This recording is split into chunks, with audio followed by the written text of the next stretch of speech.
Can we reach a consensus? I don't think so. I mean, I think we can have a dialogue, an interesting dialogue, but I don't think we can reach a middle ground.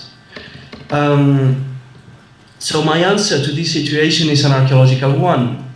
Let's do archaeology. Let's find why people are the way they are. This means that I do not start from a relativist point of view. That is, the Coruscants are just different, they simply don't have the notion of heritage. Well, to start with, the Coruscants are not just different, because if they're interested in football, beer, and money, they are like 99% of the population of the world.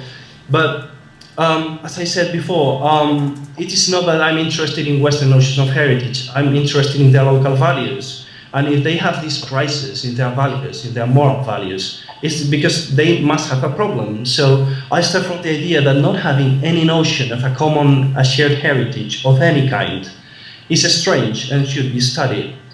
And of course it can be studied ethnographically. Living in Corisco, seeing people, listening to them, part of our project has to do with that, with doing an ethnography of heritage, or rather an ethnography of value, to be more precise. But I think that archaeology works with two things that may allow us to understand reality differently. Time and materiality, especially deep time and materiality. And archaeology studies both of them with a powerful methodology which is epitomized in excavation, either literal or metaphorical excavation.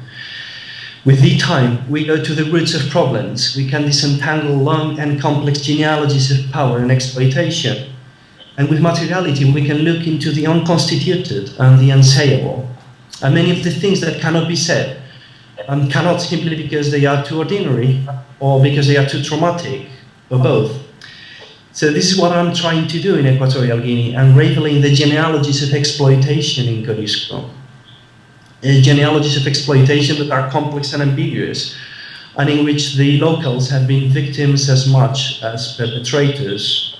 So I'm not going to talk about our findings in this sense because it would take a lot of time.